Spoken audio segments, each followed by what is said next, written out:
मैथिली दुल्हन। इसके मनमोहक गीत जरूर सुने। यदि अच्छा लगा तो चैनल सब्सक्राइब जरूर करें। गह छौरी तोरा कोहर फुटतौगे देखैला पूरा टोल जुटतौगे देखैला पूरा टोल जुटतौगे। दुल्हन म्यूजिक। प्यारू में धोखा हमरा जे दिलही प्यारू में धोखा हमरा जे दिलही गह छौरी तोरा कोहर फुटतौगे देखैला पूरा टोल जुटतौगे।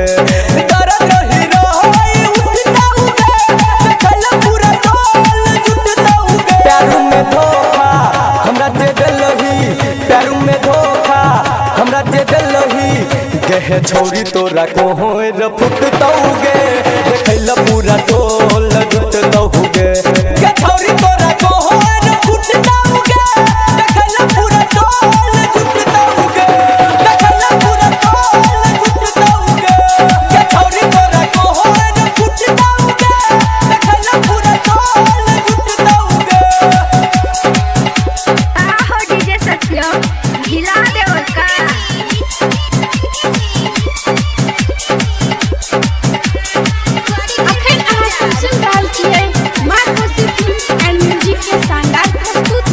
हमरा सीना पे छुरी चले तू हमरा सीना पे छुरी चले तू हमर फोटो जले तू हमर फोटो जले तू।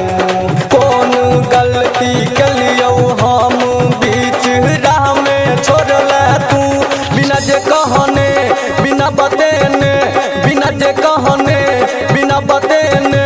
गह छौरी तोरा कोहर फुटतौगे देखैला पूरा टोल जुटतौगे। गह छौरी तोरा कोहर फुटतौगे देखैला पूरा टोल जुटतौगे देखैला पूरा टोल जुटतौगे। गह छौरी तोरा कोहर फुटतौगे देखैला पूरा टोल जुटतौगे टोल जुटतौगे। हेग कह गो सासुर तू जेबे कह गो सासुर तू जेबे नब कहा सैया के गोद झुलबे नब कहा सैया के गोद झुलबे।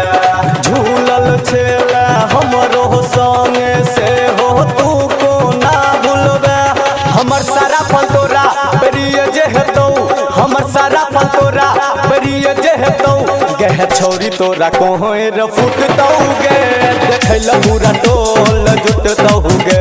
गह छौरी तोरा कोहर फुटतौगे देखैला पूरा टोल जुटतौगे देखैला पूरा टोल जुटतौगे। गह छौरी तोरा कोहर फुटतौगे देखैला पूरा टोल जुटतौगे। डीजे सत्यम मदना बाजार।